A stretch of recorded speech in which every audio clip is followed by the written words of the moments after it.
সেখানে হয়তো তার সারেন্ডারের আগেই অ্যারেস্ট হবে, কিন্তু তার সেই তো অধিকার তো আছে। পররাষ্ট্র মন্ত্রণালয় তার প্রত্যর্পণের চেষ্টা করছে কি করছে না সেটা আপনি কিভাবে জানেন?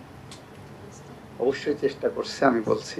দ্বিতীয়ত হলো, একজন ফাঁসির আসামি হলেও সে যদি বাংলাদেশের নাগরিক হয়, বাংলাদেশে আইনের প্রতি শ্রদ্ধা দেখিয়ে বাংলাদেশে এসে সারেন্ডার করতে চায়, সেখানে হয়তো তার সারেন্ডারের আগেই অ্যারেস্ট হবে, কিন্তু তার সেই তো অধিকার তো আছে। আসলে আসবে, আইন তার নিজস্ব গতিতে চলবে, সেখানে তো আমাদের আইনের ব্যত্যয় করে আমরা কিছু করব না। আইন যেভাবে আমাদেরকে অথরিটি দিচ্ছে, আমরা সেই অথরিটি এক্সারসাইজ করব। উনি কিভাবে আসবেন এটা ওনার সমস্যা, এটা আমার সমস্যা না। আমাদের এটা হলো, আমার চৌহদ্দির মধ্যে যখন ঢুকবেন, সেই চৌহদ্দিতে ঢুকলে আইন যেটা আমাকে ক্ষমতা দিচ্ছে, আমি আইনের প্রয়োগটা করব। As simple as it is. 12 ঘন্টার সুপার অ্যাবসর্পশন পাওয়ার এবং লিকেজ ফ্রি ফিচার নিয়ে এলো কিডস্টার ডায়াপার। এইটা এখন পর্যন্ত আমাদের কোনো আলোচনা আসেনি। আমি বলেছি সাংবিধানিক ব্যাখ্যা।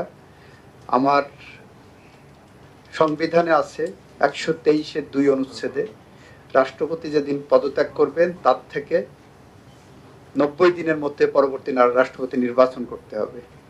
প্রশ্ন এসেছিল যে আমরা বিশেষ অধিবেশন ডাকবো কিনা।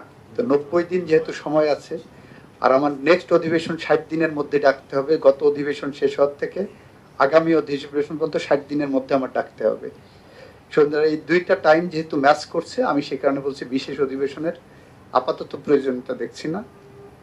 যদি সরকার মনে করে নিশ্চয়ই ডাকতে পারেন।